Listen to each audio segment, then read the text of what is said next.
देखो ना, अपन क्या कर रहे थे,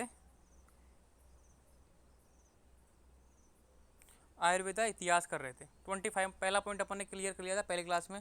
फिर अपन ने आत्रेय, धन्वंतरि, काश्यप, अग्निवेश, सुश्रुत, भेल, हारित और चरक, ब्रडबल, बागभट्ट, नागार्जुन और जीविका, इनके बारे में कल कर लिया था। और एक दो पहले दो क्लासें हो गई थी।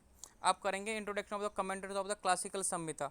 जो इनके जो क्लासिकल संहिता टीकाकार है ना, टीकाकार कौन कौन से हैं, जैसे कि जेजट, चक्रपाणी, डल्लन, ठीक है, ये जितने भी है ना, गयादास, अरुण दत्त, हेमाद्री, गंगाधर राय, योगेंद्र नाथ सेन और रणचंद्र और इंदु, ये जितने भी कमेंटेंटर है, मतलब टीकाकार हैं, इन्होंने टीका लिखी, मतलब सुश्रुत संहिता, चरक संहिता, अष्टांग हृदय, अष्टांग संग्रह पर टीका लिखी, मतलब समझाने के लिए। वो संस्कृत में लिखी हुई थी, गुड रेस थे। गुड रेस का कहने का मीनिंग ये है कि भाई समझ में नहीं आती थी नॉर्मल व्यक्ति को, अपन जैसे नॉर्मल व्यक्तियों को इन टीकाकारों की वजह से ही समझ में आती है आजकल चरक संहिता और सुश्रुत संहिता। फिर उसके बाद में आएगा, देखो, introduction of author of component, मतलब ग्रंथ संग्रह काल। जो संग्रह काल के आचार्य हैं कौन कौन से, वृंद, सारंगधर, सोढ़ल, गोविंद दास, ये जितने भी है ना, इनके बारे में। फिर है पांचवा पॉइंट, देखो, introduction of the authors of modern era. गन्नाथ सेन, यामिनी, भूषण राय, शंकर स्वामी, लक्ष्मी नारायण यादव जी, डॉक्टर MP मेहता, घाणेकर, दामोदर शर्मा और प्रियव्रत शर्मा। तो आज ये 3 4 5 ये तीनों पॉइंट अपन कवर करेंगे, ठीक है। तो ये जितने भी आचार्य हैं इनके बारे में आज की क्लास में अपन ख़त्म कर लेंगे। उसके बाद में फिर एक 6 7 8 9 ये सेकेंड टर्म में अपन इसको ख़त्म करेंगे। तो आज तीसरा, चौथा, पाँचवें के जितने भी आचार्य हैं इनका छोटा छोटा इंट्रोडक्शन अपन देखते हैं, जो याद करने योग्य है। मतलब जो मैं आपको लिखा रहा हूँ ना, जो मतलब मेरी PDF में, वो तो आपको याद करना है, उसमें तो कुछ दो राय की बात नहीं। उसके बाद में एक्स्ट्रा उनके बारे में जीवनी आप एक बार बुक से रीडिंग कर लेना, वो आपके लिए फ़ायदेमंद रहेगा। तो अपन क्या कर रहे थे, हाँ हो गया था, संहिता काल और संहिता काल के लेखक का परिचय समाप्त कर लिया था अपन ने। अब करेंगे संहिताओं के टीकाकार। तो टीकाकारों का परिचय देखो, आयुर्वेद के वर्तमान स्वरूप को आकार देने में टीकाकारों का महत्वपूर्ण योगदान रहा है। प्राचीन काल में जो ग्रंथ लिखे गए थे वे सूत्र रूप में वे गूढ़ार्थी थे। गूढ़ार्थी मतलब गूढ़ अर्थ, जो नॉर्मल व्यक्ति के समझ में नहीं आते थे। तो इन टीकाकारों का धन्यवाद है जो अपन को आयुर्वेद समझा रहे हैं। इन टीकाकारों को आयुर्वेद के अतिरिक्त दर्शन, ज्योतिष, व्याकरण, ठीक है, आदि का ज्ञान होता था। कहने का मीनिंग ये है कि इन टीकाकारों आयुर्वेद के अतिरिक्त दर्शन, ज्योतिष, व्याकरण, काव्य, काव्य नहीं जो मतलब ग्रंथ, छंद, काव्य एक तरीके से, ये भी एक तरीके से बड़े बड़े ग्रंथ थे, काव्य आदि का ज्ञान होता था। मतलब ये टीकाकार है ना, जितने भी अपन आचार्य पढ़ेंगे उन सबको इन आयुर्वेद के साथ साथ इनका भी नॉलेज था, मतलब ज्ञानी थे, ज्ञानी पुरुष थे। टीकाकारों को 3 कालों में विभक्त किया गया है, प्राचीन काल, मध्यकाल और आधुनिक काल। प्राचीन काल के टीकाकार छठी से 8वीं शताब्दी तक, मध्यकाल के टीकाकार 9वीं से 16वीं शताब्दी तक, और आधुनिक काल के टीकाकार 17वीं शताब्दी के बाद। तो मतलब जो टीकाकार, मतलब जो कमेंटेटर थे, कमेंट्री करने वाले किस पे, चरक संहिता पे, सुश्रुत संहिता पे और अष्टांग हृदय, अष्टांग संग्रह पर, वो कौन थे, 3 कालों में बांट दिया, प्राचीन काल में, मध्यकाल में और आधुनिक काल में। अधिकांश टीकाकार मध्यकाल में हुए। मध्यकाल मतलब 9वीं से 16वीं शताब्दी के बीच में हुए।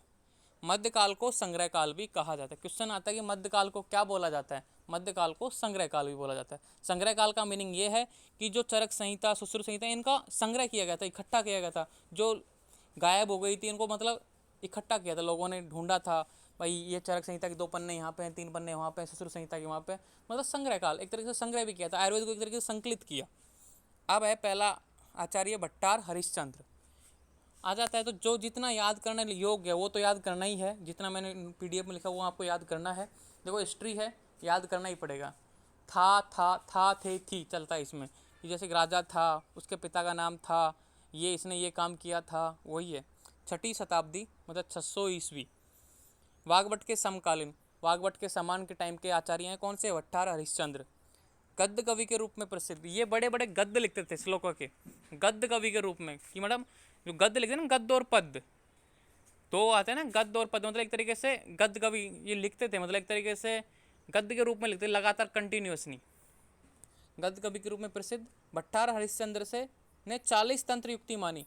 अब देखो चरक ने कितनी मानी थी, 36, और इसने कितनी मानी है, 40। तो ये इंपॉर्टेंट लाइन बन जाती है कि भाई भट्टार हरिश्चंद्र ने कितनी तंत्र युक्तियाँ मानी, 40 मानी।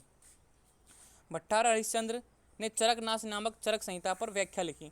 अब देखो ये टीकाकार है तो इसने व्याख्या तो लिखेगा ही।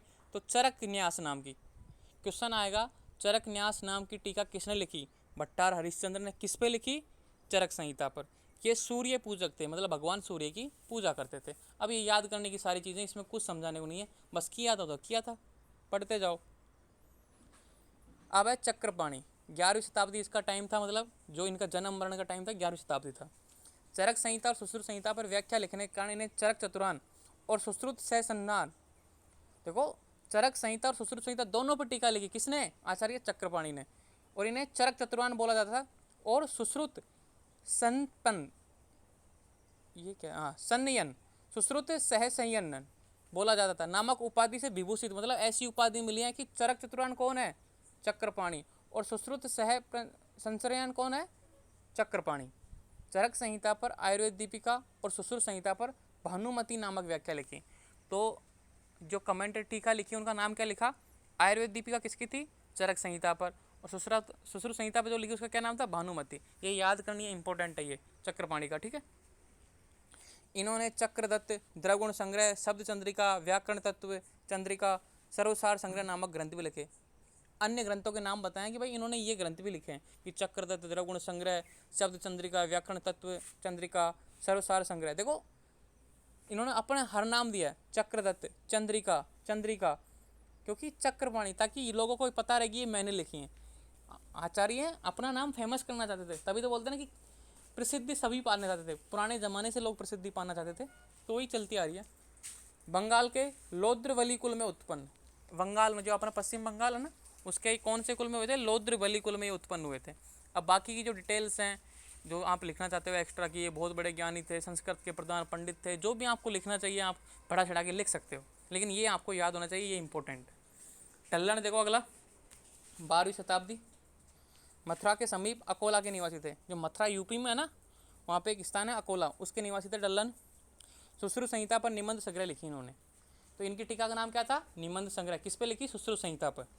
यह एक मात्र पूर्ण, प्रामाणिक, उपयुक्त व सर्वश्रेष्ठ टिप्पणी सुश्रुत संहिता पर मानी जाती है। सबसे बेस्ट टीका कौन सी है सुश्रुत संहिता की? निबंध संग्रह।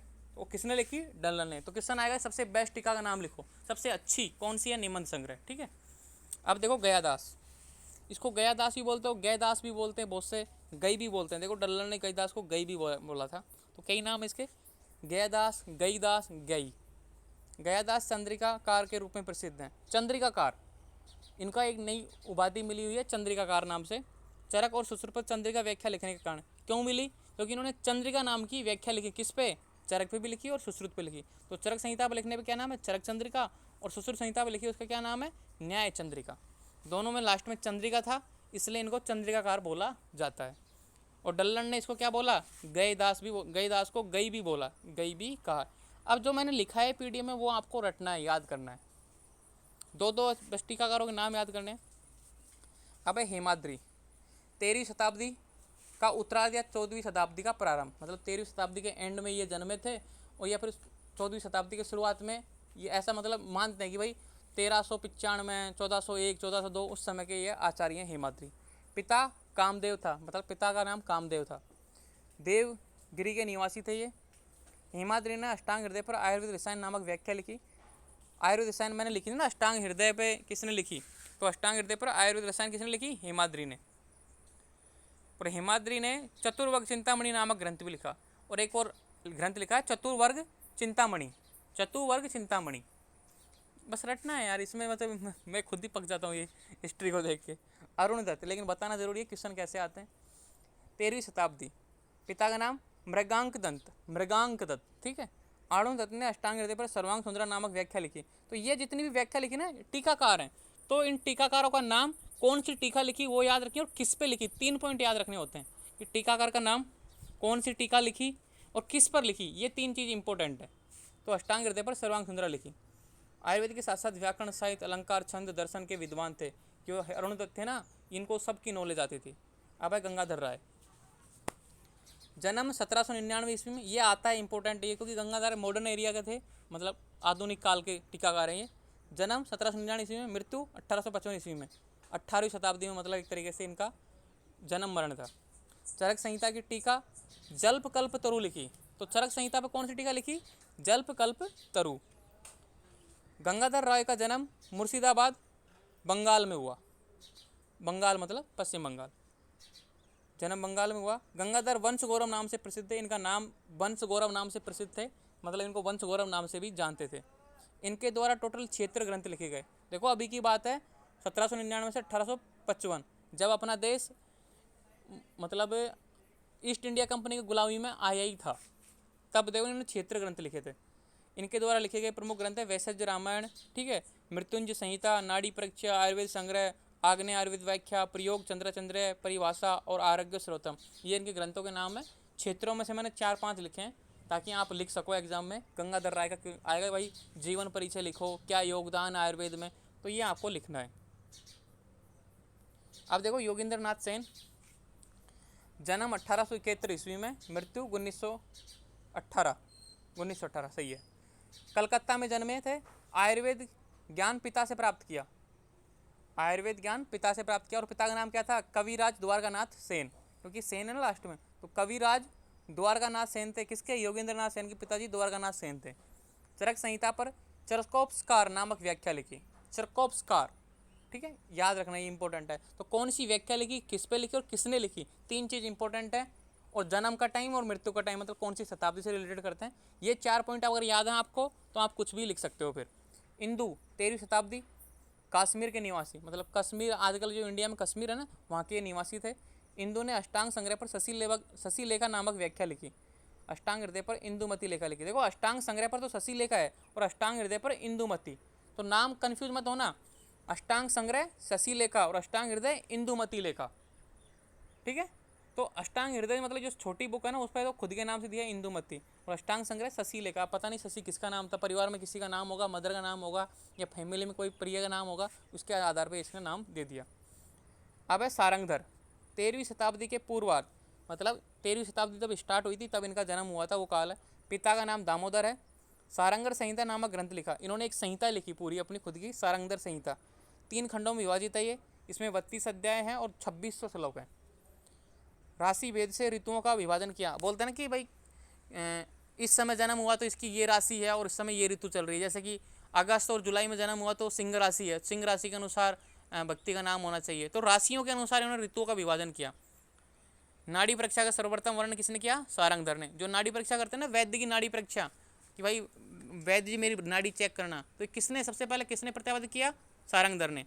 दीपन पाचन आदि कर्मों की परिभाषा दी। और ये कर्म होते हैं ना, दीपन किसे बोलते हैं, पाचन किसे बोलते हैं, इन कर्मों की परिभाषा किसने दी? सारंगधर ने दी, ठीक है।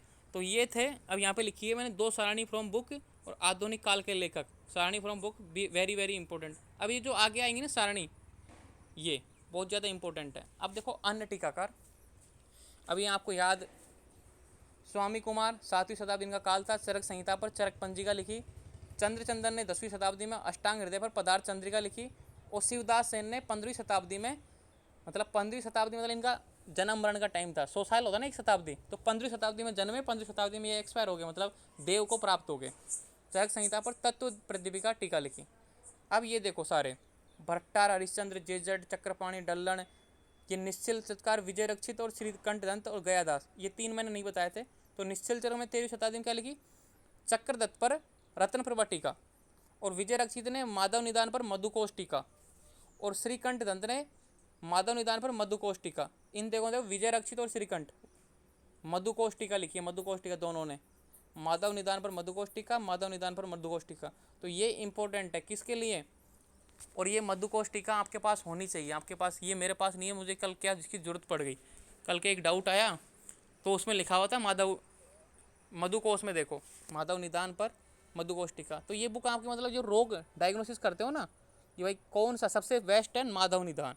अगर आप किसी रोग का डायग्नोसिस करना चाहते हो सबसे बेस्ट है तो माधव निदान। तो ये माधव निदान पर मधुकोश टीका विजय रक्षित और श्रीकंठ दत्त ने लिखी, ये याद कर लेना। गयादास की 11वीं शताब्दी, चरक संहिता पर चरक चंद्रिका, सुश्रुत संहिता पर न्याय चंद्रिका, ये मैंने बता दिया था। अरुण दत्त पर 13वीं शताब्दी, अष्टांग हृदय पर सर्वासुंदर टीका। हेमाद्री की मैंने बता दिया 13वीं शताब्दी, अष्टांग हृदय पर आयुर्वेद रसायन टीका। गंगाधर की 19वीं शताब्दी, चरक संहिता पर जल्प कल्पतरु टीका। और योगेंद्रनाथ सेन की 20वीं शताब्दी, चरक संहिता पर चरकोप्स्कार टीका। और हारणचंद्र नहीं बताया था, फिर भी यहाँ पे है 20वीं शताब्दी, सुश्रुत संहिता पर सुश्रुवात संदीपन टीका। और इंदु 13वीं शताब्दी, अष्टांग हृदय पर शशि लेखा टीका। ये इंपॉर्टेंट है, मतलब कहने का मतलब ये कि ये आपको याद होनी चाहिए कि भाई नाम क्या है टीकाकार का, किसने लिखी, कौन से काल में लिखी, और ना उस टीका का नाम क्या है कि भाई किस और किस पे लिखी, चरक संहिता पे लिखी, सुश्रुत संहिता पे लिखी, अष्टांग हृदय पे लिखी या माधव निदान पे लिखी। ये 4 पॉइंट आपको याद होनी चाहिए। ये 4 पॉइंट आपने शुरुआत में सही सही लिख दिए हिस्ट्री का, फिर आपके नंबर पूरे आएंगे। जैसे आपको लिखो भाई क्वेश्चन आएगा कि चक्रपाणि की आयुर्वेद में योगदान बताते हुए, मतलब चक्रपाणि का आयुर्वेद में योगदान बताते हुए सविस्तार वर्णन करो, 10 नंबर में क्वेश्चन आ गया। तो आपको क्या लिखना है भाई, चक्रपाणि 11वीं शताब्दी में इनका जन्म और मतलब देव को प्राप्त हुए, देव यानी मृत्यु को प्राप्त हुए, मृत्यु मत लिखना, अच्छा नहीं लगता, देवलोक को प्राप्त हुए ऐसे बोलना कि भाई 11वीं शताब्दी में इनका जन्म और देवलोक को प्राप्त हुए, पहला पॉइंट। दूसरा पॉइंट लिखना, चरक संहिता पर इन्होंने आयुर्वेद दीपिका लिखी, सुश्रुत संहिता पर इन्होंने भानुमति टीका लिखी। अब ये दोनों टीकाएं फेमस हैं, सुंदर हैं, लोगों को इजीली समझ में आ जाती हैं, ठीक है, इनको व्याकरण का अच्छा सा ज्ञान था, इन्होंने कोई गलती नहीं की, 5-6 लाइन और टेक दो ऐसे अच्छी अच्छी, समझ जाओगे, बस 10 लाइन बन जाएगी। ये लाइन छोड़ छोड़ के लिखोगे तो एक पेज भर जाएगा। और लेकिन ये शुरुआत में 4 चीज़ें आपको सही लिखनी है, ये मतलब सार भाग आपको याद होना चाहिए, ये सार भाग मतलब अध्याय सारांश चाहिए, ठीक है। अब देखो ग्रंथकार, काल, रचना, वैशिष्ट। अब ये मतलब बीच में जैसे सारंगधर, भाव मिश्र, वृंद, ये मतलब ये कौन है, मध्य काल के, संग्रह काल के लेखक हैं। तो संग्रह काल के भाव मिश्र, काल कितना था 16वीं शती, रचना क्या की इन्होंने, भाव प्रकाश। भाव प्रकाश आप सेकंड ईयर में स्टडी करोगे तो भाव प्रकाश को किसने लिखा, भाव मिश्र ने। इसका वैशिष्ट क्या है, इसमें विशेषता क्या है कि इसमें 3 खंड है, पूर्व खंड, मध्य खंड और अंतिम खंड, ठीक है, टोटल अध्याय 80। सारंगधर कौन सा काल है, 13वीं शताब्दी में इनका जन्म और देवलोक को प्राप्त हुए। रचना क्या लिखी, सारंगधर संहिता, 3 खंड और 32 अध्याय, मैंने बता दिया था। वृंद 9वीं शताब्दी इनका काल है। वृंद माधव, माधव निदान की अनुक्रमिका का अनुसरण, माधव निदान की अनुक्रमिका का अनुसरण मतलब उसका ध्यान में रखते हुए, माधव निदान को ध्यान में रखते हुए इसने वृंद माधव लिखी। माधवकर 7वीं शती, रोग विनिश्चय, देखो माधवकर, ये इंपॉर्टेंट है, माधवकर 7वीं शताब्दी इसका काल था और इन्होंने माधव निदान लिखी। इन्हीं का नाम है रोग विनिश्चय, मतलब अगर आपको रोग की जांच करनी है, ये रोग की पड़ताल करने की कौन सा डिजीज है, तो इसका रेफरेंस लिया जाता है माधवकर का। कितने अध्याय हैं, 69 अध्याय, और ये बुक आपके पास होनी चाहिए, सेकेंड ईयर में खरीद लेना, ठीक है।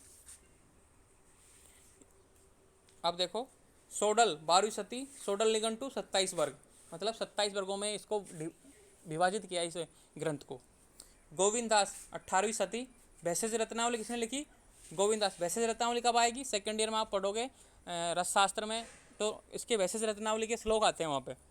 पिचित्र अधिकार, तो पिचित्र मतलब वो रिजल्ट दिए इन्होंने, मतलब किससे, भैषज रत्नावली किससे, भैषज कल्पना से संबंधित। वसवराज 15वीं शती, वसवराजीय और 25 प्रकरण, मतलब इन्होंने 25 प्रकरण बताए किसके, वही रसशास्त्र और भैषज कल्पना से संबंधित। तो ये मतलब सार भाग है, ये तो आपको याद होना ही चाहिए भाई, कौन किसका रचनाकार है, कौन सा टाइम है और इसका वैशिष्ट क्या है। तो इससे शॉर्ट तो कुछ हो ही नहीं सकता, ये बात ध्यान रखना, इससे शॉर्ट कोशिश मत करना या आप इसमें से कुछ मिस कर दो कि ये सारणी मिस कर देता हूँ, क्या जरूरत है याद करने की। 2 नंबर से सीधा क्वेश्चन आएगा कि भाई सारंगधर की संहिता का वशिष्ठ लिखो, 3 खंड 32 अध्याय, कौन सा काल था, किसने लिखी, तो बस छोटा छोटा है। और डिटेल में पढ़ना है तो बुक एक बार रीडिंग मार लेना जाने से पहले, ये तो याद करना है, ठीक है, इसको तो रटना है, उसके बाद में जो बुक में लिखा हो थोड़ा सा उसको एक बार रीडिंग मार लेना। अब देखो जो मॉडर्न एरा की आधुनिक काल के लेखक, उनका वर्णन।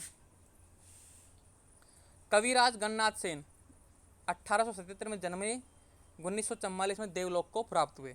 इनका प्रमुख योगदान क्या है आयुर्वेद में, मिश्र चिकित्सा पद्धति के प्रवर्तक थे। कविराज गन्नाथ सेन मिश्र चिकित्सा पद्धति के प्रवर्तक। दूसरा है प्रत्यक्षम शारीरम के रचयिता, प्रत्यक्ष शारीरम। अब शारीरम की पता क्या है, शारीर यानी जो एनाटॉमी से संबंधित, प्रत्यक्ष जो देख के अपन करते हैं ना, कविराज गन्नाथ सेन ने प्रत्यक्षम शारीरम के रचयिता, एक बुक है अच्छी सी, उसके रचयिता हैं ये। अब है यामिनी भूषण राय 1879 में जन्मे, 1926 में देवलोक को प्राप्त हुए। वैद्यराज फार्मेसी की स्थापना किसने की, यामिनी भूषण राय ने। वैद्यराज फार्मेसी की स्थापना यामिनी भूषण राय ने की थी। आधुनिक और आयुर्वेदिक चिकित्सा की पदवी, आधुनिक और आयुर्वेद चिकित्सा की पद्धति मतलब दोनों का सामंजस्य बैठाया था इन्होंने, मॉडर्न का और आयुर्वेद का।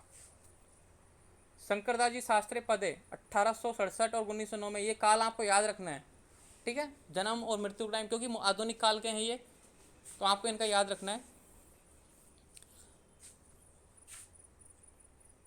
राजवैद पत्रिका का प्रकाशन, आज भी चलती है राजवैद पत्रिका, किसी आप लाइब्रेरी में जाओगे तो मिल जाएगी आपको। आयुर्वेद के वेदों को सम्मेलनों में एकत्रित किया, और आयुर्वेद के वेदों को सम्मेलन मतलब सम्मेलन, वेबिनार होते हैं ना, आजकल तो ऑनलाइन चल रहे हैं, पहले मिला बुलाते थे, तो इन्होंने ये काम इकट्ठा किया। कौन से थे? शंकरदास जी शास्त्री पदे। अब है स्वामी लक्ष्मीराम, ये क्वेश्चन आया था लास्ट ईयर, अभी जो 19 बैच के एग्जाम हुए थे ना उसमें, कि स्वामी लक्ष्मीराम को आप क्या समझते हो, इनके बारे में बताइए, ये कौन थे। तो स्वामी लक्ष्मीराम, जन्म 1930 में हुआ था, धन्वंतरी औषधालय की स्थापना की और स्वामी लक्ष्मीनारायण ट्रस्ट की स्थापना की, ये इंपॉर्टेंट है, और जयपुर में ये स्वामी लक्ष्मीराम ट्रस्ट, ठीक है। ये कौन है? यादव जी त्रिकम जी आचार्य, काशी हिंदू विश्वविद्यालय के आयुर्वेद महाविद्यालय के प्रथम अध्यक्ष कौन थे? यादव जी त्रिकम जी आचार्य। अब ये हिस्ट्री है, रटना ही तो पड़ेगा इसमें, आप क्या ही कर सकते हैं, कोई लॉजिक हो कोई ट्रिक्स हो तो बता दूं मैं, बस हिस्ट्री है। डॉक्टर MP मेहता का जन्म 1895 हुआ, मेडिकल में MD और MS दोनों की डिग्रियाँ ग्रहण की। मेडिकल में MD और MS, MBBS करने के बाद देखो MD भी की और MS भी की, ठीक है। श्री गुलाब कुंवरिया आयुर्वेदिक सोसाइटी की स्थापना में कार्य, और देखो फिर इनको आयुर्वेदा में रुझान आया, उन्होंने क्या की, श्री गुलाब कुंवरवा आयुर्वेदिक सोसाइटी की स्थापना में कार्य किया। और डॉक्टर भास्कर गोविंद घाणेकर, ये आचार्य है ना, बहुत फेमस है, इन्होंने सुश्रुत संहिता पर पहली टीका हिंदी में कमेंट्री की थी। MBBS के पश्चात आयुर्वेदाचार्य की शिक्षा का ग्रहण किया, MBBS किया इन्होंने, ठीक है, फिर इनको BMS किया इन्होंने, क्योंकि MBBS इनको इतना पसंद नहीं आया तो इन्होंने BMS किया। अब BMS इनको इतना पसंद आया कि इन्होंने क्या किया, देखो, समन्वयवादी विचारों के विरोधक, सुश्रुत संहिता के सूत्र स्थान, शारीर स्थान और निदान स्थान पर हिंदी टीका लिखी, ठीक है। और शारीर विषय के ज्ञाता, क्योंकि शारीर विषय के ज्ञाता तो रहेंगे ना, एनाटॉमी के ज्ञाता रहेंगे, क्योंकि MBBS वाले थे, इनको नॉलेज थी, और इन्होंने वैद्य की सुभाष साहित्यम इन्होंने ही लिखी है, डॉक्टर भास्कर गोविंद घाणेकर। चरक संहिता पर हिंदी टीका सबसे पहले इन्होंने लिखी, डॉक्टर भास्कर गोविंद घाणेकर, बहुत बड़े आचार्य बन गए आयुर्वेदा के। MBBS पहले किया, फिर बाद में BMS किया, अब सोचो कितना इंटरेस्ट है BMS में।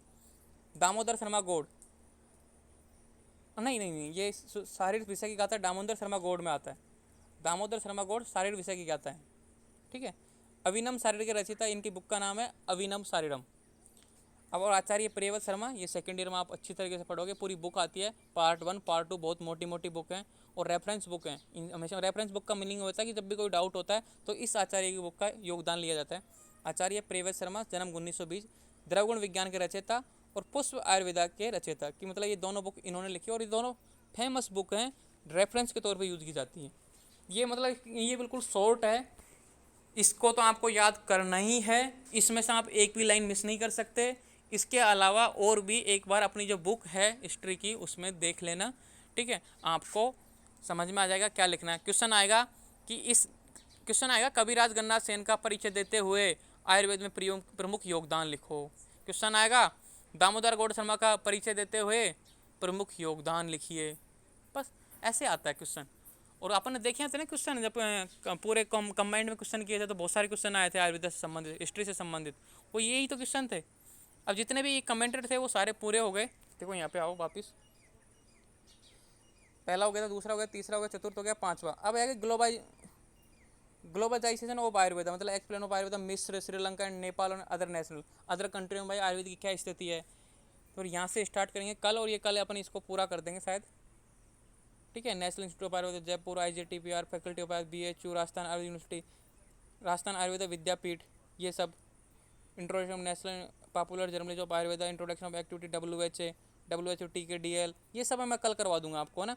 जितना याद करने योग्य है ना उतना उतना लिखाऊंगा, मतलब कहने का मतलब है कि जो मैं PDF सेंड करूँगा ना लास्ट में, कोई हिस्ट्री की कंप्लीट PDF ये है, उसको तो रट लेना, ठीक है। 25 नंबर सीधे आएंगे, एक बार पढ़ लोगे तो याद हो जाएगी, बस ईजी सा आएगा। 25 नंबर में से 20-22 नंबर मेन इंपॉर्टेंट है, ये आपको अच्छे स्कोरिंग दिलाते हैं हिस्ट्री वाले, क्योंकि इसमें कोई माइंड नहीं लगाना, बस रट लो, ठीक है। तो आज की क्लास दी एंड करते हैं, अब कल करेंगे छठे पॉइंट से, ये श्रीलंका, नेपाल और मिस्र में क्या योगदान है भाई आयुर्वेदा का, फिर ये डेवलपमेंट एक्टिविटी आयुर्वेद इन पोस्ट इंडिपेंडेंस पीरियड और डेवलपमेंट इन एजुकेशन पीरियड, कहने का मतलब है कि स्वतंत्रता के बाद में क्या क्या डेवलपमेंट आया आयुर्वेदा में, वो सारी चीज़ें अपन कर लेंगे, ये सारा सिलेबस अपन करेंगे, ठीक है।